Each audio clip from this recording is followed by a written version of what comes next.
നമസ്കാരം. The middle ഗ്രൗണ്ടിലേക്ക് സ്വാഗതം. മുഖ്യമന്ത്രിയുടെ മകൾ വീണ വിജയൻ്റെ കമ്പനിക്കെതിരെ കേന്ദ്രം അന്വേഷണം പ്രഖ്യാപിച്ചിരിക്കുകയാണ്.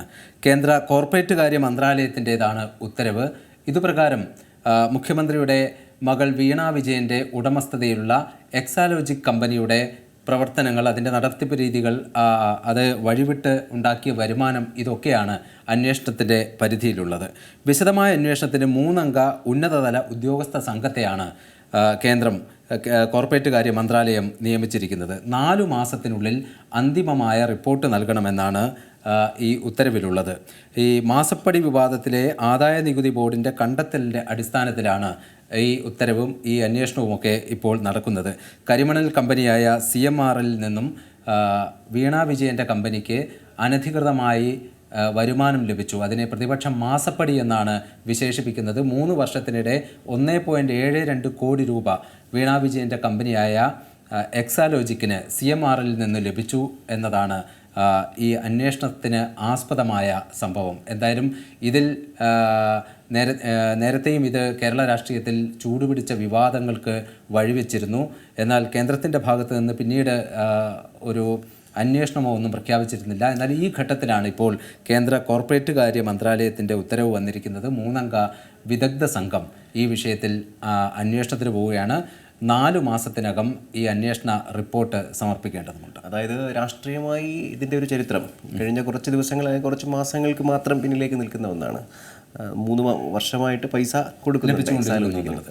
അതായത് ഇൻകം ടാക്സിൻ്റെ ഇൻ്ററിം സെറ്റിൽമെൻറ്റ് ബോർഡാണ് ഇങ്ങനൊരു അസസ്മെൻറ്റ് നടത്തിയിട്ട് ഇത് അങ്ങോട്ടും ഇങ്ങോട്ടും കണക്ക് ശരിയാവുന്നില്ലല്ലോ, എന്ത് സേവനത്തിനാണ് നിങ്ങൾ എക്സാലോജിക്കിന് പണം കൊടുക്കുന്നതെന്ന് CMRLനോട് ചോദിച്ചത്. അതിലൊരു വ്യക്തമായ ഉത്തരം കൊടുക്കാൻ എക്സാലോജിക്കിന് സാധിച്ചില്ല. കണക്കുകൾ പരിശോധിക്കുമ്പോൾ ഒരു സേവനവും, ഈ രേഖകൾ പരിശോധിക്കുമ്പോൾ ഒരു സേവനവും എക്സാലോജിക്ക് ഈ പറഞ്ഞ CMRLന് കൊടുത്തിട്ടില്ല. അപ്പോൾ എന്തിന് പണം എന്നതിന് മറുപടിയായിട്ട് അവർ പറയുന്നത്, ഉന്നത സ്വാധീനമുള്ള ആൾക്കാർക്ക് അവർ നമ്മളെ ഉപദ്രവിക്കാതിരിക്കാൻ, കമ്പനിയെ ഉപദ്രവിക്കാതിരിക്കാൻ വേണ്ടിയിട്ട് കൊടുക്കുന്ന സാമ്പത്തിക സഹായം, അത് പക്ഷേ അത് റെക്കോർഡിക്കലാണ് എന്ന മട്ടിലാണ്. പക്ഷേ അതൊരു വ്യക്തമായ ഉത്തരമല്ല എന്ന അന്ന് തന്നെ income tax interim settlement board അത് വ്യക്തമാക്കിയിരുന്നു. അത് പിന്നീട് കേരള രാഷ്ട്രീയത്തിലുണ്ടാക്കിയ വഴിത്തിരിവുകൾ പലതാണ്. കോൺഗ്രസ് നേതൃനിരയിൽ നിന്ന് മാത്യു കുഴൽനാടൻ ഈ വിഷയവുമായി ബന്ധപ്പെട്ട് വരുന്നു. പിന്നീട് അങ്ങോട്ട് ചർച്ചകളാകുന്നു. വ്യക്തമായ ഉത്തരം പറയാൻ CPMന് സാധിക്കുന്നില്ല. ഒടുവിൽ CPM പറഞ്ഞു വെച്ചത് ഒരു കമ്പനിയുടെ കാര്യമാണ് എന്നുള്ളതാണ്. ഒരു കമ്പനിയും കമ്പനി കരാറിൽ ഏർപ്പെട്ടിരിക്കുന്ന മറ്റൊരു സ്ഥാപനവും, 2 കമ്പനികൾ, ഈ 2 കമ്പനികൾ തമ്മിലുള്ള ഇടപാടിൽ സർക്കാരിന് എന്ത് കാര്യം എന്നുള്ളതാണ് ചോദ്യം. പക്ഷേ വിഷയം ഇതിൽ ഒരു കമ്പനിയുടെ നടത്തിപ്പുകാരി അല്ലെങ്കിൽ ചുമതലക്കാരി അല്ലെങ്കിൽ ഓണർ എന്ന് പറയുന്നത് മുഖ്യമന്ത്രിയുടെ മകളാണെന്നുള്ളതാണ്. അവിടെ ഈ പറഞ്ഞ എക്സാലോജിക്ക് കമ്പനിക്ക് പൈസ കൊടുത്തതിൻ്റെ കാരണമായി CMRL എഴുതി വെച്ച ഉന്നത സ്വാധീനമുള്ള ആൾ മുഖ്യമന്ത്രിയുടെ മകളുടെ കമ്പനിയിൽ അത് മുഖ്യമന്ത്രി തന്നെയാണ് എന്ന നിഗമനത്തിലാണ് മറ്റ് രാഷ്ട്രീയമായിട്ടുള്ള വിവാദങ്ങൾ ഉണ്ടായിട്ടുള്ളത്. അതിനെ തുടർന്ന് ഉണ്ടായിട്ടുള്ള മൂവ്മെൻറ്റുകൾക്കൊടുവിലാണ് ഇപ്പോൾ കേന്ദ്രത്തിൻ്റെ ഭാഗത്തു നിന്ന് ഇങ്ങനൊരു അന്വേഷണം പ്രഖ്യാപിച്ചിരിക്കുന്നത്. ഈ കരിമണൽ കമ്പനിയായ CMRLനെതിരെയും അതുപോലെ തന്നെ പൊതുമേഖലാ സ്ഥാപനമായ വ്യവസായ വികസന കോർപ്പറേഷനെതിരെയും അന്വേഷണമുണ്ട്. ഈ 3 കമ്പനികളുടെ CMRL, വ്യവസായ വികസന കോർപ്പറേഷൻ, അതുപോലെ തന്നെ വീണയുടെ ഉടമസ്ഥതയിലുള്ള എക്സാലോജിക്ക്, ഈ 3 കമ്പനികളുടെ കാര്യങ്ങളാണ് ഈ അന്വേഷണ പരിധിയിൽ വരുന്നത്. എക്സാലോജിക് കമ്പനി നിരവധി നിയമലംഘനങ്ങൾ നടത്തിയെന്ന ഒരു കണ്ടെത്തലുമുണ്ടായിരുന്നു. രജിസ്ട്രാർ ഓഫ് കമ്പനീസ് ബംഗളൂരു നടത്തിയ പ്രാഥമികമായ അന്വേഷണത്തിലാണ് ഇത് വ്യക്തമായത്. ഇതോടെയാണ് അന്വേഷണത്തിന് ഉത്തരവിടുകയും ചെയ്തത്. എന്തായാലും ഇങ്ങനെയൊരു ആരോപണം വന്നപ്പോൾ, അല്ലെങ്കിൽ ഈ ഇൻ്ററിം സെറ്റിൽമെൻറ്റ് ബോർഡിൻ്റെ ഒരു പരാമർശം വന്നപ്പോൾ അതിൽ CPM വിശദീകരണം നൽകിയത് വീണ വിജയൻ്റെ കമ്പനിയുടെ വിശദീകരണം കേൾക്കാതെയാണ് ഇങ്ങനെയൊരു റിപ്പോർട്ട് ഉണ്ടാക്കിയിരിക്കുന്നത്. അവർക്ക് വിശദീകരണം നൽകാനുള്ള സമയം കൊടുത്തിരുന്നില്ല എന്നതാണ്. എന്നാൽ രജിസ്ട്രാർ ഓഫ് കമ്പനീസ് ബാംഗ്ലൂരു പ്രാഥമികമായ അന്വേഷണം നടത്തിയിരുന്നു. അതിൽ എറണാകുളത്തും അതിൻ്റെ നടപടിക്രമങ്ങളൊക്കെ ഉണ്ടായിരുന്നു. എന്നാൽ ഈ ഒരു കമ്പനിയും കൃത്യമായ വിശദീകരണം നൽകാതെ അതിൽ നിന്ന് ഒഴിഞ്ഞു മാറാനുള്ള ശ്രമമാണ് നടത്തിയത് എന്നാണ് റിപ്പോർട്ടുകൾ സൂചിപ്പിക്കുന്നത്. ഇത് തന്നെ വലിയ ക്രമക്കേടുകൾ നടന്നു എന്നതിൻ്റെ സൂചനയായാണ് ഇപ്പോൾ വിലയിരുത്തപ്പെടുന്നത്. എന്തായാലും ഇതിപ്പോൾ CPMനെ വലിയ രീതിയിൽ പ്രതിരോധത്തിലാക്കിയിരിക്കുകയാണ്. കാരണം പല കാരണങ്ങൾ കൊണ്ട് CPMും സംസ്ഥാന സർക്കാരും ഇപ്പോൾ വലിയ പ്രതിരോധത്തിലാണുള്ളത്. അതിനിടയിലാണ് MT വാസുദേവൻ നായരുടെ കഴിഞ്ഞ ദിവസത്തെ വിമർശനം. അത് സംസ്ഥാന സർക്കാരിനെതിരെയാണെന്നും അല്ലെന്നും ഒക്കെയുള്ള വാദപ്രതിവാദങ്ങളുണ്ട്. പിന്നെ ഈ നവകേരള സദസ്സുമായി ബന്ധപ്പെട്ട നിരവധി വിവാദങ്ങൾ, ഇതിനൊക്കെ ഇടയിലാണ് ഇപ്പോൾ ഒരിട കെട്ടുപോയി എന്ന് കരുതിയ ഒരു വിവാദം വീണ്ടും ആളിക്കത്തുന്നത്. കേന്ദ്രത്തിൻ്റെ ഒരു അന്വേഷണം പ്രഖ്യാപിച്ചുകൊണ്ട്, അതും മുഖ്യമന്ത്രിയുടെ മകൾക്കെതിരായാണ് ഈ ആരോപണം വന്നിരിക്കുന്നത്. നമുക്കറിയാം നേരത്തെ പാർട്ടിയുടെ സംസ്ഥാന സെക്രട്ടറി ആയിരുന്ന കോടിയേരി ബാലകൃഷ്ണൻ്റെ മകനെതിരെ ചില ആരോപണങ്ങളൊക്കെ ഉണ്ടായപ്പോൾ അന്ന് പാർട്ടി അതിനെ പ്രതിരോധിച്ചത് അല്ലെങ്കിൽ അതിന് മറുപടി പറഞ്ഞത് മകൻ ചെയ്ത കുറ്റത്തിന് അച്ഛൻ ഉത്തരവാദിയല്ല എന്ന് പറഞ്ഞ് അതിൻ്റെ ഉത്തരവാദിത്തം ഏറ്റെടുക്കാതിരിക്കുകയായിരുന്നു ചെയ്തത്. എന്നാൽ മുഖ്യമന്ത്രിയുടെ മകൾ വീണ വിജയനെതിരെ ഇങ്ങനെ ഒരു ആരോപണം വന്നപ്പോൾ തന്നെ CPM-ൻ്റെ പ്രതിരോധം ഉണ്ടായി.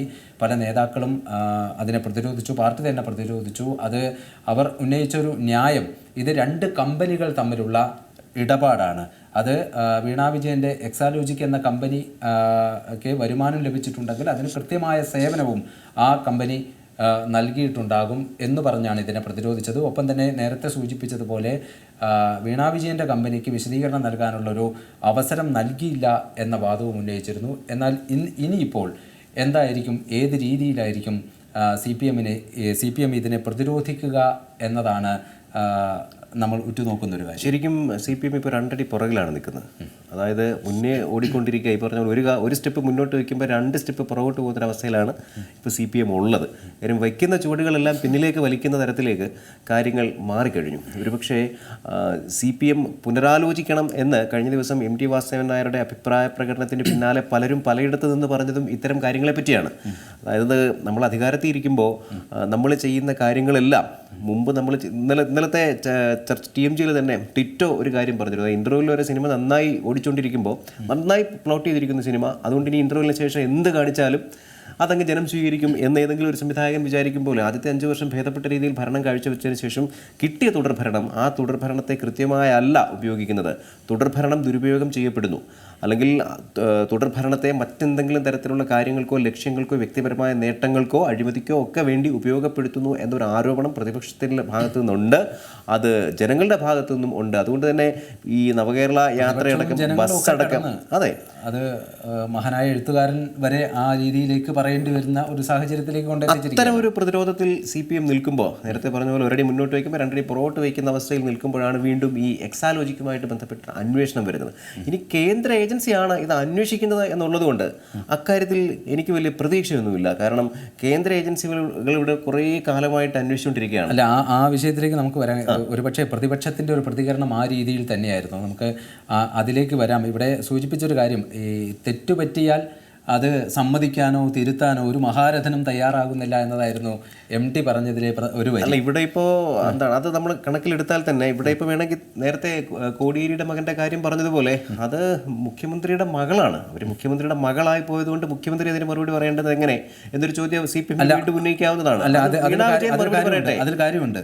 കാരണം വീണ വിജയൻ്റെ കമ്പനിക്ക് CMR-ൽ പണം നൽകിയത് വീണ വിജയൻ്റെ മകളുമായുള്ള ഇടപാടിന് മാത്രമല്ല, ബിനോയ് തന്നെ നേരത്തെ ഇവിടെ പിന്നെ സ്വാധീനമുള്ള ആളുകളുടെ ബലത്തിലാണ് ഈ പണം നൽകുക എന്നുള്ളത്. തീർച്ചയായിട്ടും ഞാൻ പറയുന്നത് മുഖ്യമന്ത്രിയുമായി ഈ കമ്പനിക്ക് ഒരു നേരിട്ടിടപാടില്ല എന്ന് ആണെങ്കിൽ, അങ്ങനെ മുഖ്യമന്ത്രി ഈ കമ്പനിക്കാരെ കണ്ടിട്ടേ ഇല്ല എങ്കിൽ, മുഖ്യമന്ത്രിയുടെ മകളായതുകൊണ്ട് ഒരു സ്വാധീനം ഉണ്ടാകും എന്ന മട്ടിൽ പൈസ കൊടുത്തതാണെങ്കിൽ അതിന് മുഖ്യമന്ത്രി എങ്ങനെയാണ് തെറ്റുകാരനാകുന്നൊരു ചോദ്യം CPM-ന് ഉന്നയിക്കാം. പക്ഷേ അതല്ല ഉന്നയിച്ചത്. അവർ ഈ കമ്പനിയുടെ പ്രവർത്തനം വളരെ സുതാര്യമാണെന്നും നിയമപരമാണെന്നും ഇതിലൊരു തട്ടിപ്പ് നടന്നിട്ടില്ലെന്നും എന്ന വിശദീകരണമാണ് CPM അന്ന് നൽകിയത്. മാത്രമല്ല, ഇപ്പോൾ ഇത് വ്യവസായ വികസന കോർപ്പറേഷൻ കൂടി, പൊതുമേഖലാ സ്ഥാപനമായ വ്യവസായ വികസന കോർപ്പറേഷൻ കൂടി ഇപ്പോൾ അന്വേഷണത്തിൻ്റെ പരിധിയിൽ വന്നിരിക്കുകയാണ്. അത് CPM-നെ കൂടുതൽ പ്രതിരോധത്തിലാക്കുകയും ചെയ്യും. അതിന് മന്ത്രി മറുപടി പറയേണ്ടി വരും. മന്ത്രി മറുപടി പറഞ്ഞിട്ടില്ല. ഇന്ന് വ്യവസായ മന്ത്രി P. രാജീവിനെ കോഴിക്കോട് വെച്ചാണെന്ന് തോന്നുന്നു മാധ്യമപ്രവർത്തകർ കണ്ടപ്പോൾ അദ്ദേഹം ഒരു മറുചോദ്യം ചോദിക്കുകയാണ് ചെയ്തത്. മാത്യു കുഴൽനാടനുമായി ബന്ധപ്പെട്ട് CPM നേരത്തെ എന്തോ ഒരു കാര്യം ചോദിച്ചിരുന്നു. അതിന് മാത്യു എന്ത് മറുപടി പറഞ്ഞു? നിങ്ങൾ ആദ്യം ആ മറുപടി വാങ്ങിയിട്ട് വരൂ, അതിനുശേഷം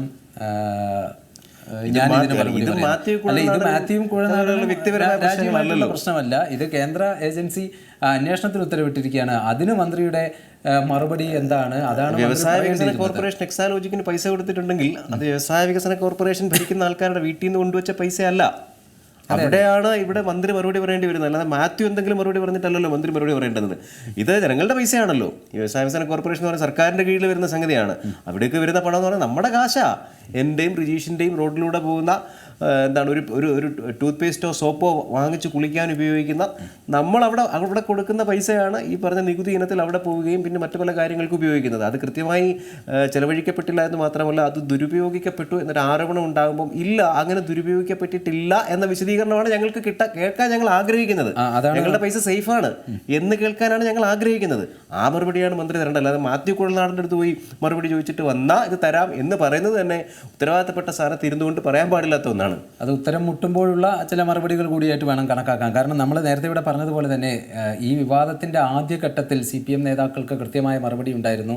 AK ബാലനും EP ജയരാജൻ അടക്കമുള്ളവരാണ് മാധ്യമങ്ങൾക്ക് മുന്നിൽ വന്ന് ഇതിനെ ശക്തമായ രീതിയിൽ പാർട്ടിക്കും മുഖ്യമന്ത്രിക്കും വേണ്ടി പ്രതിരോധം തീർത്തത്. എന്നാൽ അതേ നേതാക്കളോട് ഇന്നിപ്പോൾ ഈ കേന്ദ്രം അന്വേഷണം പ്രഖ്യാപിച്ച സാഹചര്യത്തിൽ, ആ വാർത്ത പുറത്തു വന്ന സാഹചര്യത്തിൽ മാധ്യമങ്ങൾ അവരുടെ അഭിപ്രായം തേടുകയുണ്ടായി. എന്നാൽ AK ബാലൻ അതിനോട് ഒരു മറുപടി പോലും പറയാതെ അദ്ദേഹം ഇന്ന് AKG സെൻറ്ററിൽ നടക്കുന്ന CPMൻ്റെ സംസ്ഥാന നേതൃയോഗത്തിൽ പങ്കെടുക്കാൻ വേണ്ടി കയറി പോവുകയാണ് ചെയ്തത്. EP ജയരാജൻ എല്ലാ കാര്യത്തിലും MDയുടെ വിഷയത്തിലടക്കം ആദ്യം മറുപടി പറഞ്ഞത് CPMൻ്റെ കേന്ദ്ര കമ്മിറ്റി അംഗവും LDFൻ്റെ കൺവീനർ കൂടിയായ EP ജയരാജനാണ്. EP ജയരാജനോട് ചോദിച്ചപ്പോൾ അദ്ദേഹം പറഞ്ഞത് ഞാനിങ്ങനെ ഒന്നിനെക്കുറിച്ച് കേട്ടിട്ടില്ല, നോക്കട്ടെ പറയാം എന്ന രീതിയിലുള്ള മറുപടിയാണ് അദ്ദേഹം പറഞ്ഞത്. പിന്നെ ഒന്ന് ഇതിൽ മറുപടി പറയാൻ ഉത്തരവാദിത്തപ്പെട്ട ഒരാൾ നമ്മുടെ മന്ത്രി മുഹമ്മദ് റിയാസാണ്. കാരണം ഈ ആരോപണം വന്നിരിക്കുന്നത് അദ്ദേഹത്തിൻ്റെ ഭാര്യയ്ക്കെതിരെയും ഭാര്യയുടെ പേരിലുള്ള കമ്പനിക്കെതിരെയും കൂടിയാണ്. എന്നാൽ ഒരു മറുപടിയും അഭിപ്രായം എനിക്കില്ല. ഭാര്യയുടെ കമ്പനിയുടെ പേരിൽ ഇതെല്ലാം ഭാര്യ, ഭർത്താവ്, അച്ഛൻ, മകൾ എന്നതിനപ്പുറത്തേക്ക് ഈ തട്ടിപ്പ് നടത്തിയത് സർക്കാരിലുള്ള സ്വാധീനം കൊണ്ടാണ് എന്ന കാര്യം വരുന്നുണ്ട്. അപ്പോൾ സർക്കാരിനെ സ്വാധീനിച്ചതാണ് ഇത് കിട്ടിയതെങ്കിൽ തീർച്ചയായും അതിന്റെ ഭാഗമായിട്ടുള്ള ആളുകൾ മറുപടി പറഞ്ഞേ മതിയാവും. തന്നെ മുഖ്യമന്ത്രി തീർച്ചയായും മറുപടി പറയണം. അദ്ദേഹം പലപ്പോഴും ഈ ഒരു ചോദ്യം വരുമ്പോൾ പല വാർത്താ സമ്മേളനങ്ങളും അദ്ദേഹം അങ്ങ് ക്ഷോഭിക്കുകയാണ് ചെയ്തത്. മാത്രമല്ല അദ്ദേഹം ചില പഴഞ്ചൊല്ലുകളൊക്കെ പറഞ്ഞ് മടിയിൽ കനമില്ലാത്തവൻ വഴിയിൽ പേടിക്കേണ്ടതില്ല തുടങ്ങിയ പഴഞ്ചൊല്ലുകളല്ലാതെ കൃത്യമായ ചോദ്യങ്ങൾക്ക്, കൃത്യമായ സംശയങ്ങൾക്ക് അദ്ദേഹം മറുപടി തന്ന് സംശയലേശമന്യേ ഇതിനുള്ള ഒരു വിശദീകരണം തരാൻ CPMനോ മുഖ്യമന്ത്രിക്കോ ഇതുവരെ സാധിച്ചിട്ടില്ല എന്നിടത്തിൽ തന്നെയാണ് ഇവരെല്ലാം ഇപ്പോഴും സംശയം. മറ്റൊരു കാര്യം, CMRLനെ മുഖ്യമന്ത്രിക്ക് പ്രൊട്ടക്ട് ചെയ്യേണ്ടതില്ലെങ്കിൽ മുഖ്യമന്ത്രിക്ക് ഈ മറുപടി പറയാവുന്നതാണ്. നിങ്ങൾ CMRLനോട് പോയി ചോദ്യം, ഞാൻ അവരുടെ കയ്യിൽ നിന്ന് പൈസ വാങ്ങിയിട്ടുണ്ടോ, അല്ലെങ്കിൽ അവർക്ക് എന്തെങ്കിലും പ്രൊട്ടക്ഷൻ ഞാൻ ചെയ്തു കൊടുക്കാം എന്ന് പറഞ്ഞിട്ടുണ്ടോ എന്ന് നിങ്ങൾ CMRLനോട് ചോദിക്കുക എന്ന് അന്വേഷണ ഏജൻസിയോട് പറയാം, നമ്മളോട് പറയാം. അന്വേഷണ ഏജൻസി CMRLന്റെ രേഖകളിലാണ്, CMRL ആണല്ലോ ഈ റിപ്പോർട്ട് കൊടുത്തത്. അതാണ് പറഞ്ഞത്. അതിലുണ്ട് കൃത്യമായി എന്ന് പറയുന്നു. PV എന്ന് പറയുന്നത് പിണറായി വിജയൻ അല്ല എന്ന് അദ്ദേഹം പറയുന്നു. പിണറായി വിജയൻ ആണെന്ന് അവർ പറഞ്ഞിട്ടുണ്ടോ? അതാണ് എന്റെ ചോദ്യം. ഇത് ബാക്കി അല്ല, PVയുടെ കാര്യം പോട്ടെ. നമ്മൾ ഈ വീണ വിജയന്റെ കമ്പനിക്ക് 3 വർഷത്തിനിടയിൽ 1.72 കോടി രൂപ നൽകി എന്നത് രേഖയാണ്. അത് സ്വീകരിച്ചിട്ടില്ല എന്ന് ഇവരും പറഞ്ഞിട്ടില്ല, അത് രേഖയാണ്. അതിനെക്കുറിച്ച് മറുപടി പറയാമല്ലോ. അല്ല, അത് അവരാണ് പറയേണ്ടത്, വീണ വിജയനാണ് പറയേണ്ടത് എന്ന അഭിപ്രായമാണ് എനിക്കുള്ളത്. ഇക്കാര്യത്തിൽ മുഖ്യമന്ത്രിയിലേക്ക് പറയണം. മുഖ്യമന്ത്രിയിലേക്ക് എത്തുന്നത് ഇതിൽ ഭരണത്തിലുള്ള സ്വാധീനം കൊണ്ടാണ് ഈ പണം നൽകിയത് എന്നതുകൊണ്ട് തന്നെയാണ്. കാര്യത്തിൽ ഇങ്ങനെ ഒരു ആരോപണം വരുമ്പോൾ മുഖ്യമന്ത്രിക്ക് ഈ മറുപടി പറയാമായിരുന്നു എന്നാണ് ഞാൻ പറഞ്ഞത്. എനിക്കതുമായിട്ട് ബന്ധമില്ല, CMRLന്റെ രേഖകൾ നിങ്ങൾ പരിശോധിക്കൂ, ഞാൻ എപ്പോഴെങ്കിലും CMRLന് എന്തെങ്കിലും ഒരു പ്രൊട്ടക്ഷൻ കൊടുക്കാം എന്ന് പറഞ്ഞിട്ടില്ല എന്ന് മുഖ്യമന്ത്രിക്ക് പറയാവുന്നതേ ഉള്ളൂ. അല്ല, ഇതിൽ നമ്മൾ കാണേണ്ട മറ്റൊരു കാര്യമുണ്ട്. ഇത് നമ്മൾ ആഗ്രഹിക്കുന്നതാണ്. നമ്മുടെ മുഖ്യമന്ത്രി മാത്യു കുഴൽനാടനോ അല്ലെങ്കിൽ പ്രതിപക്ഷമോ, ഇനി അതുമല്ലെങ്കിൽ സ്വപ്നയോ, അവരൊക്കെയാണല്ലോ ഉന്നയിച്ചുകൊണ്ടിരിക്കുന്നത് പല ആരോപണങ്ങളും. അവരൊന്നും ഉന്നയിച്ച ആരോപണമല്ല ഇത്. ഇത് ആദായ നികുതി വകുപ്പിൻ്റെ എൻട്രിങ് സെറ്റിൽമെൻറ്റ് ബോർഡിൻ്റെ പരിശോധനയിലുള്ള കാര്യമാണ്. അപ്പോൾ അതിന് അതിൻ്റേതായ ഒരു ആധികാരികതയുണ്ട്. അതിലിപ്പോൾ കേന്ദ്ര സർക്കാരിൻ്റെ ഭാഗമായിട്ടുള്ള ഏജൻസി തന്നെയാണ് അന്വേഷണവും നടത്തുന്നത്. അപ്പോൾ വെറുമൊരു ആരോപണത്തിനുള്ള മറുപടി എന്നതിനപ്പുറത്തേക്കുള്ളൊരു ഗൗരവം ഇതിനുണ്ട്. അല്ല, അത്രയും ഗൗരവം ഇല്ല എന്ന് പറയാനാണ് മുഖ്യമന്ത്രി ശ്രമിച്ചുകൊണ്ടിരുന്നത്. അതുകൊണ്ടാണ് അദ്ദേഹം ഇതിനെപ്പറ്റി, അല്ലെങ്കിലും എന്തെങ്കിലും ഒരു പ്രധാനപ്പെട്ട കാര്യത്തെപ്പറ്റി ചോദിച്ചാൽ എന്തെങ്കിലും കാര്യങ്ങൾക്കൊക്കെ വാർത്താ സമ്മേളനം നടത്തിക്കൊണ്ടിരിക്കുന്ന മുഖ്യമന്ത്രി മുങ്ങും, പിന്നെ ഒരു മാസം കഴിഞ്ഞ് പൊങ്ങും മറ്റെന്തെങ്കിലും ഒരു വിഷയമായിട്ട് ബന്ധപ്പെട്ട്. ഈ ഇതുമായിട്ട് ബന്ധപ്പെട്ടുള്ള കാര്യങ്ങളൊക്കെ അപ്പോഴത്തേക്ക് 6 തരത്തിലുണ്ടാവും. കാര്യം വാർത്തകൾ എല്ലാ ദിവസത്തെയും ഒരു ദിവസം മാത്രം ആയുസുള്ള സെൻസേഷൻസ് ആയിട്ട് പരിണമിച്ചതിൻ്റെ ഒരു പ്രത്യാഘാതം കൂടെയാണത്. ഇന്നത്തെ വാർത്ത ഇത് കഴിഞ്ഞ് പോയി, നാളെ മറ്റൊന്ന് വരും. ഇതിനെപ്പറ്റി ഇവർക്കൊരു ധാരണയുണ്ട്. ചോദ്യം ചോദിക്കുമ്പോൾ ഉത്തരം പറയാതിരുന്നാൽ അതൊക്കെ തണുത്ത് തണുത്ത് ഇല്ലാതായിക്കോളും എന്നൊരു ധാരണ അവർക്കുണ്ട്. പക്ഷേ ഇത് വിടാൻ കേന്ദ്ര സർക്കാർ തയ്യാറല്ലാത്തത് കൊണ്ടാണ് ഇവിടെ ഇപ്പോൾ വീണ്ടും ഈ എക്സാലോജിക്ക് പൊങ്ങി വരുന്നത്. മാത്യു കുഴൽനാടൻ വീണ്ടും ചർച്ചയാകുന്നത്. അദ്ദേഹം ഇതിൻ്റെ പുറകെ കുറച്ച് നടന്നാണല്ലോ. അതിൻ്റെ പേരിൽ വലിയ വിമർശനങ്ങളും ഒക്കെ ഏറ്റുവാങ്ങിയ ഒരാളുമാണ്. വിമർശനങ്ങളും ആക്രമണങ്ങളും ഒക്കെ സൈബർ ഇടത്തിലൊക്കെ വലിയ ആക്രമണങ്ങൾ ഏറ്റുവാങ്ങിയ ആളാണ്. അദ്ദേഹത്തിനെതിരെ കേസുകളുണ്ടായി. ഇതൊക്കെ ഏറ്റുവാങ്ങിയ ഒരാളാണ്. അദ്ദേഹത്തിന്റെ വീടും വീടും അദ്ദേഹത്തിന്റെ സ്ഥലവുമെല്ലാം അളന്ന് പരിശോധിക്കുന്നു. അങ്ങനെ പല നടപടികളും ഇതിലുണ്ടായിട്ടുണ്ട്. പുതിയൊരു രാഷ്ട്രീയ കളം ബിനോയ് ഇപ്പൊ പറഞ്ഞ കേന്ദ്ര സർക്കാർ ഇത് വിടാൻ തയ്യാറാവാത്ത സാഹചര്യത്തിൽ എന്ന് ബിനോയ് പറയുണ്ടായി. അതിൽ നിന്നാണ് നമുക്ക് ഇനി അടുത്ത കാര്യങ്ങൾ പറയേണ്ടതെന്ന് തോന്നുന്നു. കാരണം ഇത് ഈ പറഞ്ഞതുപോലെ എളുപ്പത്തിൽ വാർത്തകളിൽ നിന്ന് മായാൻ പറ്റുമോ എന്ന കാര്യത്തിൽ സംശയമുണ്ട്. കാരണം 4 മാസത്തിനകം തെരഞ്ഞെടുപ്പ് വരികയാണ്. തെരഞ്ഞെടുപ്പ് മാത്രമല്ല, 4 മാസത്തിനകം ഇത് അന്വേഷിച്ച് റിപ്പോർട്ട് നൽകാനാണ് പറഞ്ഞിരിക്കുന്നത്. അപ്പോൾ ഈ 4 മാസം കൊണ്ട് ഈ അന്വേഷണം പൂർത്തിയാകണം. അന്വേഷണം കാലങ്ങളോളം നീണ്ടുപോകില്ല. ഇനി അത് കാലപരിധി വർദ്ധിപ്പിച്ചു കൊടുക്കാമോ എന്നൊന്നും നമുക്കറിയില്ല. ഇപ്പോഴുള്ള ഉത്തരവനുസരിച്ച് 4 മാസത്തിനകം അന്വേഷിച്ച് അതിൻ്റെ റിപ്പോർട്ട് നൽകേണ്ടതുണ്ട്. അവിടെയാണ് നമ്മൾ നേരത്തെ മാറ്റിവെച്ചൊരു പോയിന്റ്. കേന്ദ്ര സർക്കാരിൻ്റെ പല ഏജൻസികളും 4ഓളം ഏജൻസികൾ സംസ്ഥാന സർക്കാരിനെതിരെയുള്ള പല കേസുകളും അന്വേഷിച്ചിട്ടുണ്ട്. പക്ഷേ അതൊക്കെ എവിടെ എത്തി?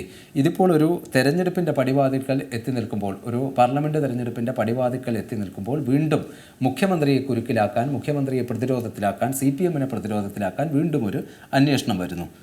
അല്ല, അതിനെ ആ അർത്ഥത്തിൽ തന്നെ ആയിരിക്കും അവരും കാണുന്നതാണ് എനിക്ക് തോന്നുന്നത്. കാര്യം ഇന്നുവരെ ഒരു അന്വേഷണവും ഫലത്തിൽ എത്തിയിട്ടില്ല എന്നുള്ളതുകൊണ്ട് അത് പറഞ്ഞ് തന്നെ പിണറായി വിജയൻ നിൽക്കുകയും ചെയ്യാം. ഇവരൊക്കെ അന്വേഷിച്ചിട്ട് എന്തായി എന്ന് അദ്ദേഹത്തിന് ചോദിക്കുകയും ചെയ്യാം. എന്തായി സ്വർണ്ണക്കടത്ത് അന്വേഷിച്ചു, എന്തായി അത് അദ്ദേഹത്തിന് ചോദിക്കാം. അതിനു മുന്നേ പ്രതിപക്ഷം ഒരു മുഴം മുന്നേ നീട്ടിയെറിഞ്ഞിട്ടുണ്ട്. കാരണം ഇത് സർക്കാരിനെയും മുഖ്യമന്ത്രിയും ഒക്കെ വളരെ പ്രതിരോധത്തിലാക്കുന്ന ഒരു സംഭവമാണെങ്കിൽ പോലും ആ ഒരു ആവേശം ഒന്നും തന്നെ പ്രതിപക്ഷ നേതാവിൻ്റെയോ മറ്റ് കോൺഗ്രസ് നേതാക്കളുടെയോ വാക്കുകളിലില്ല. അവരെല്ലാം മുൻകൂട്ടി പറയുന്നത് ഇതാണ്: ഈ അന്വേഷണം കാര്യമായിട്ട് എവിടെയും എത്തുമെന്ന് ഞങ്ങൾ പ്രതീക്ഷിക്കുന്നില്ല. കാരണം ഇതിനു മുമ്പും ഇതുപോലെ കേന്ദ്ര ഏജൻസികൾ സംസ്ഥാന സർക്കാരിൻ്റെ എതിരെയുള്ള പല ആരോപണങ്ങൾക്കെതിരെയും അന്വേഷണം നടത്തിയിട്ടുണ്ട്. അതൊന്നും എവിടെയും എത്തില്ല. ഇത് മുഖ്യമന്ത്രിയെ ഒന്ന് ഭയപ്പെടുത്താനുള്ള BJP സർക്കാരിൻ്റെ ശ്രമമാണ്, ഭയപ്പെടുത്തി വരുതിയിലാക്കാൻ. അത് അടുത്ത പാർലമെൻറ്റ് തെരഞ്ഞെടുപ്പിൽ ഇവർ തമ്മിലുള്ള ഒരു അന്തർധാര സജീവമാക്കുന്നതിന്. അതിനപ്പുറം ഒന്നുകൂടി കടത്തി പറഞ്ഞത് തൃശ്ശൂരിൽ BJP-യെ സഹായിക്കുന്നതിന് വേണ്ടിയാണ് ഇത്തരത്തിലൊരു അന്വേഷണമൊക്കെ പ്രഖ്യാപിച്ചിരിക്കുന്നത്. ഇതൊന്നും ഫലം ചെയ്യില്ല എന്ന വിമർശനമാണ് പ്രതിപക്ഷത്തിനുള്ളത്. എന്തായാലും നമുക്ക് ആദ്യം പ്രതിപക്ഷ നേതാവിൻ്റെ പ്രതികരണം കാണാം. ഈ കേന്ദ്ര ഏജൻസികൾ അന്വേഷിക്കുന്നതിനെ കുറിച്ച് അത് അവസാനം എന്ത് സംഭവിക്കും എന്നൊന്നും ഞങ്ങൾക്ക് യാതൊരു ഉറപ്പുമില്ല. കാരണം തെരഞ്ഞെടുപ്പിൻ്റെ പടിവാതിക്കലാണ് നമ്മൾ എത്തി നിൽക്കുന്നത്. ഈ നടക്കുന്ന കേന്ദ്ര ഏജൻസികളുടെ അന്വേഷണം കഴിഞ്ഞ നിയമസഭാ തെരഞ്ഞെടുപ്പിന് മുമ്പ് നടന്ന കേന്ദ്ര ഏജൻസികളുടെ അന്വേഷണം പോലെ അവസാനിക്കുമോ എന്ന് ഞങ്ങൾ ഭയപ്പെടുന്നു, ഞങ്ങൾ സംശയിക്കുന്നു. കരുവന്നൂരിലെ ED അന്വേഷണം എവിടെ പോയി? കരുവന്നൂരിലെ ED അന്വേഷണം തൃശ്ശൂർ പാർലമെൻറ്റിൽ BJP-ക്ക് ജയിക്കാൻ വേണ്ടിയിട്ടുള്ള സെറ്റിൽമെൻറ്റിൻ്റെ ഭാഗമായി മാറുകയാണോ എന്ന് ഞങ്ങൾ നേരത്തെ ഒരു സംശയം പ്രകടിപ്പിച്ചിരുന്നു. അത് തന്നെയാണ് ഇപ്പോൾ അവിടെ സംഭവിച്ചുകൊണ്ടിരിക്കുന്നത്. ധാരണയിലേക്ക് CPM-ഉം BJP-യും പോവുകയാണ്. കേന്ദ്ര ഏജൻസികളെ കൊണ്ടുവന്ന് അന്വേഷിപ്പിച്ച് അവസാനം രാഷ്ട്രീയമായ അവിഹിതമായ ബന്ധത്തിലേക്ക് നിയമസഭാ തെരഞ്ഞെടുപ്പിൽ മാറിയതുപോലെ പാർലമെൻറ്റ് തെരഞ്ഞെടുപ്പിൽ മാറാനുള്ള ശ്രമമാണോ എന്ന് ഞങ്ങൾ സൂക്ഷ്മമായി നിരീക്ഷിക്കും. എന്തായാലും കേരളത്തിലെ CPM-ഉം സംഘപരിവാർ ശക്തികളുമായി ഒരു അവിഹിതമായ ബന്ധമുണ്ട്. അത് SNC ലാവ്ലിൻ കേസിലും സ്വർണ്ണക്കള്ളക്കടത്ത് കേസിലും ലൈഫ് മിഷൻ കേസിലും കരുവന്നൂരിലെ ED കേസിലും ഞങ്ങൾ കണ്ടതാണ്. അത് തന്നെയാണോ മാസപ്പടി കേസിൽ ആവർത്തിക്കാൻ പോകുന്നത് എന്ന് ഞങ്ങൾ നിരീക്ഷിക്കും, സൂക്ഷ്മമായി നിരീക്ഷിക്കും. സ്വർണ്ണക്കടത്ത് case, life mission case, Lavalin കേസും പ്രതിപക്ഷ നേതാവ് പറയുകയുണ്ടായി. കരുവന്നൂരിലെ ബാങ്ക് തട്ടിപ്പിലെ ED അന്വേഷണം, ഇതൊക്കെ പ്രതിപക്ഷം ചൂണ്ടിക്കാണിക്കുന്നത് പോലെ ഇതിൻ്റെ ഒന്നും അന്വേഷണം എവിടെയും എത്തിയിട്ടില്ല. കഴിഞ്ഞ നിയമസഭാ തെരഞ്ഞെടുപ്പിൻ്റെ തൊട്ട് മുന്നേ ആയിരുന്നു ഈ സ്വർണ്ണക്കടത്തും ലൈഫ് മിഷനും ഒക്കെ കത്തി നിന്നതും അന്വേഷണം കൊടുമ്പിരിക്കൊണ്ടതും. പക്ഷേ ആ അന്വേഷണമൊക്കെ എവിടെ എത്തി? അല്ല, അതാണ് ഇതിലൊരു അശ്ലീലമുണ്ട്. ആ അശ്ലീലം എന്ന് പറഞ്ഞാൽ ഈ അന്വേഷണ ഏജൻസികളെ ഉപയോഗിച്ച് ആരെങ്കിലുമൊക്കെ അന്വേഷണത്തിന്റെ പരിധിയിൽ കൊണ്ടുവന്ന് ഇങ്ങനെ അന്തരീക്ഷത്തിൽ നിർത്തുക, സംശയത്തിന്റെ നിഴലിൽ ഇങ്ങനെ നിർത്തുക. ആ അശ്ലീലം അത് അവരോട് ചെയ്യുന്നതല്ല എന്നാണ് ഞാൻ പറയുന്നത്, ജനങ്ങളോട് ചെയ്യുന്നതാണ്. ജനങ്ങൾക്ക് ഏതെങ്കിലും ഒരു വിഷയത്തിൽ ഒരാൾ കുറ്റക്കാരനാണോ അല്ലെങ്കിൽ നിരപരാധിയാണോ എന്ന് തീരുമാനിക്കാനുള്ള അവസരം കൊടുക്കാതെ സംശയത്തിന്റെ മുന്നിൽ നിർത്തി ജനങ്ങളെ ഇങ്ങനെ കൺഫ്യൂസ് ചെയ്യിപ്പിക്കുക, ആശയക്കുഴപ്പത്തിലാക്കുക. ചെയ്തിട്ടുണ്ടാവാം, ചെയ്തിട്ടില്ലായിരിക്കാം. ഞാൻ ചോദിക്കുന്ന ഇത്ര മോശമാണോ? ചില അറസ്റ്റ് നടക്കുന്നു, ചില സ്ഥലത്ത് റെയ്ഡ് നടക്കുന്നു. ഏതെങ്കിലും ഒരു വിഷയത്തിൽ ഒരു ആരോപണം ഉന്നയിക്കുമ്പോൾ കേസെടുക്കാനും മാത്രം തെളിവുണ്ടെങ്കിലല്ല നമുക്ക് FIR ഇട്ട് കേസെടുക്കാൻ പറ്റും. അത് നിൽക്കുമോ? അത് കോടതിയിൽ പോയാൽ അത് നിൽക്കുമോ? ഇത്തരം കാര്യങ്ങളൊക്കെ എന്തായാലും കേസെടുക്കുന്ന സമയത്ത് അന്വേഷണ ഉദ്യോഗസ്ഥർ പരിഗണിക്കുമല്ലോ, ഏതൊക്കെ നിയമത്തിന്റെ പരിധിയിലാണ് ഇത് വരുന്നത്. ഇതൊക്കെ അറിഞ്ഞുകൊണ്ടാണല്ലോ കേസെടുക്കുക. കേസെടുത്ത് അന്വേഷണം ആരംഭിക്കുക. എന്നിട്ട് ഇതിൽ യെസ് ഓർ നോ എന്നൊരു ആൻസർ സമയപരിധിക്കകത്ത് ഉണ്ടാക്കാൻ പറ്റാത്തത്ര വിധം മോശമാണോ നമ്മുടെ കേന്ദ്ര ഏജൻസികളുടെ അന്വേഷണ സംവിധാനം? ഇതാണ് എൻ്റെ സംശയം. ഇത് അത്ര മോശമാണെന്ന് അവർ തന്നെ പറയുകയാണോ? കാര്യം ഈ പറഞ്ഞ പ്രതികളുണ്ട്, ആരോപണമുണ്ട്, കുറ്റം നടന്നതായിട്ട് പറയുന്നുണ്ട്, ഈ അന്വേഷിക്കുന്നുണ്ട്, അന്വേഷണം എങ്ങും എത്തുന്നില്ല, കാലപരിധി നിശ്ചയിക്കുന്നു, അത് നടക്കുന്നില്ല. വളരെ മോശമാണ് നിങ്ങളുടെ കേന്ദ്ര സർക്കാരിൻ്റെ അന്വേഷണ ഏജൻസികളുടെ പ്രവർത്തനം എന്ന് നിങ്ങൾ തന്നെ സമ്മതിക്കുകയാണോ എന്ന് ചോദിക്കുകയാണ്. കാരണം ഈ അന്വേഷണം കൊണ്ട്, അന്വേഷണത്തിൻ്റെ ഈ നിലപാട് കൊണ്ടും രീതി കൊണ്ടും ജനങ്ങളെ ഇങ്ങനെ ആശയക്കുഴപ്പത്തിലാക്കുന്ന ഒരു അശ്ലീല രാഷ്ട്രീയമാണ് ഇതെന്ന് പറയാതിരിക്കാൻ പറ്റില്ല. എന്തായാലും അന്വേഷണ ഏജൻസികളെ ആ തരത്തിൽ അടച്ചു പറയാൻ പറ്റുമെന്ന് തോന്നുന്നില്ല. കാരണം പല കേസുകളും, പല നിർണായകമായ കേസുകളും ഈ ഏജൻസികൾ തന്നെ കണ്ടെത്തിയിട്ടുണ്ട്. ഞാൻ പറഞ്ഞത് ഇപ്പോൾ വന്ന അന്വേഷിച്ച കേസുകളിൽ ഒരു yes or no പറയുന്നില്ലല്ലോ. അവിടെയാണ് കാര്യം. അത് ഈ അന്വേഷണത്തിൻ്റെ അല്ലെങ്കിൽ അന്വേഷണ ഏജൻസികളുടെ തന്നെ വിശ്വാസ്യതയെ പോലും ഇല്ലാതാക്കുന്ന കാര്യമാണ്. കാരണം ഈ അന്വേഷണത്തിൻ്റെ വഴിക്ക് വിടാതെ അതിനെ രാഷ്ട്രീയ ലാഭത്തിന് വേണ്ടി ഉപയോഗിക്കുക എന്നതാണ് ചെയ്തുകൊണ്ടിരിക്കുന്നത്. കാരണം ചിലരെ വിരട്ടി നിർത്താൻ, അതിപ്പോൾ ഇവിടെ ഈ രീതിയിലാണെങ്കിൽ ഡൽഹിയിലോ അല്ലെങ്കിൽ മറ്റു സ്ഥലങ്ങളിലോ മറ്റു രീതിയിലാണ് ഈ അന്വേഷണ ഏജൻസികളെ ഉപയോഗപ്പെടുത്തുന്നത് നാം കാണുന്നത്. അത് പലതും പല രീതിയിലാണ്. എന്തായാലും ഈ ഒരു കേസിൽ അന്വേഷണം എവിടെ എത്തുമെന്നുള്ളത് രാഷ്ട്രീയ കേരളം കാത്തിരിക്കുന്ന കാര്യമാണ്. എന്തായാലും ഇതിന് മറ്റ് കേസുകളുടെ, നമ്മളിവിടെ പ്രതിപാദിച്ച മറ്റ് കേസുകൾ പോലെയല്ല, ഈ അന്വേഷണത്തിന് ഒരു കാലപരിധി വെച്ചിട്ടുണ്ട്. 4 മാസമാണ്. ഈ 4 മാസത്തിന് അകം റിപ്പോർട്ട് സമർപ്പിക്കേണ്ടതുണ്ട്. ടാക്സ് ഡിപ്പാർട്ട്മെന്റിന്റെ ഇന്ററിം സെറ്റിൽമെന്റ് ബോർഡ് ആണ് ഇത് കണ്ടുപിടിച്ചെന്ന് പറഞ്ഞു. ഇപ്പം സെറ്റിൽമെന്റ് എന്നൊരു വാക്ക് VD സതീശനും പറഞ്ഞു, തൃശ്ശൂർ സെറ്റിൽ ചെയ്യുന്ന കാര്യം. ഇനി ഈ 4 മാസത്തിനകത്ത് എന്ത് സെറ്റിൽമെന്റ് ആണ് ഇക്കാര്യത്തിൽ നടക്കുക എന്ന് നിരീക്ഷിക്കുകയും കൂടെ ചെയ്യുന്നതാണ് പറഞ്ഞിരിക്കുന്നത്. നമുക്ക് നോക്കാം എന്ത് സെറ്റിൽമെന്റ് ആണ് ഇക്കാര്യത്തിൽ നടക്കുക. എന്തായാലും കേന്ദ്ര കോർപ്പറേറ്റ് കാര്യ മന്ത്രാലയത്തിൻ്റെ അന്വേഷണം എന്താകും? കാരണം അതിന് 4 മാസം മാത്രമേ ഉള്ളൂ റിപ്പോർട്ട് സമർപ്പിക്കാൻ. മാത്രമല്ല ഈ 4 മാസം എന്ന് പറയുന്നത് രാജ്യത്തിൽ തന്നെ ഏറ്റവും സുപ്രധാനപ്പെട്ട 4 മാസമാണ്. കാരണം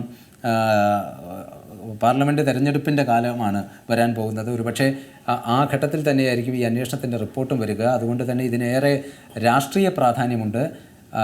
ഈ അന്വേഷണമായി നടക്കുമോ അതോ ഇത് തെരഞ്ഞെടുപ്പ് മുന്നിൽ കണ്ട് ഒരു വിരട്ടി നിർത്തലിൻ്റെ ഭാഗമായിട്ടുള്ള അന്വേഷണ പ്രഖ്യാപനമാണോ പ്രതിപക്ഷം ആരോപിക്കുന്നത് പോലെ എന്ന് എല്ലാം കണ്ടറിയേണ്ടതുണ്ട്. എന്തായാലും ഇന്നത്തെ ദ മിഡിൽ ഗ്രൗണ്ടിൻ്റെ സമയം ഇവിടെ പൂർണ്ണമാവുകയാണ്. നാളെ മറ്റൊരു വിഷയവുമായി വീണ്ടും കാണാം. നമസ്കാരം.